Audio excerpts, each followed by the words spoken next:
দাঁত থাকতে দাঁতের মর্যাদা বুঝি না। বাংলা ভাষার এই প্রবাদটির ফিলিংসই হয়তো ভেতরে ভেতরে কাজ করে যখন ৮ই মার্চ বছরের একটা দিন নারী অধিকার, নারীর অবদানের কথা সেলিব্রেট করা হয়। নারী স্বাস্থ্য এসবের আলাদা করে গুরুত্ব যত্নের বিষয়টি এখন গা সওয়া।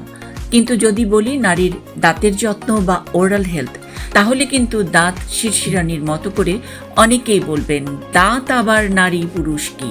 হ্যাঁ, দাঁতের স্বাস্থ্যে নারী পুরুষ ভেদ আছে।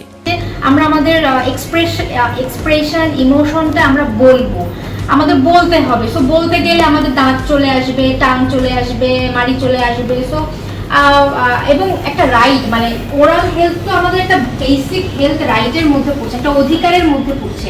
সো আমরা ওরাল হেলথে হিউম্যান বিং হিসেবে কমন সমস্যা বা ইস্যুর বাইরে নারীকে ওরাল হেলথে বাড়তি কিছু সমস্যা সইতে হয়, সেটা নারী হওয়ার হরমোনগুলোর কারণে।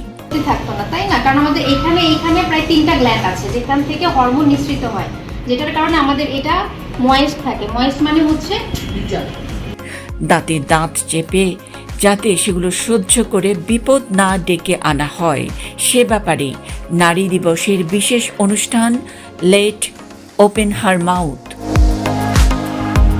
নারী দিবসে হলভর্তি লোক সমাগম নিয়ে আলোচনার ইস্যুর অনেক লম্বা তালিকা, তাই বড় ক্যানভাসে এখনও নারীর ওরাল হেলথ ইস্যুটা নিয়ে বড় আওয়াজ তোলার সুযোগ কম। সেই কম সুযোগের মোক্ষমটাই হলো একটু লেখাপড়া জানা সচেতন নারীদের উঠোন বৈঠক।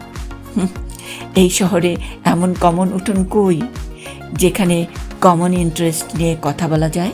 কমন ইন্টারেস্টের আনকমন একটি উদাহরণ হয়ে থাকলো রাজধানীর শান্তিনিকেতনের রোজা গ্রিন। নারী দিবসে লেট ওপেন হাওয়ার মাউথ এই দোতনা ভরা লাইনটি মাথার উপরে রেখে আলোচিত হলো নারীর কথা বলার সাহস শক্তির সব প্রস্তুতি নিয়ে, যেখানে নারীর দাঁত মাড়ির স্বাস্থ্যের কত অজানারে ভেদ করেছেন টুথ ফেইরির চিকিৎসকবৃন্দ।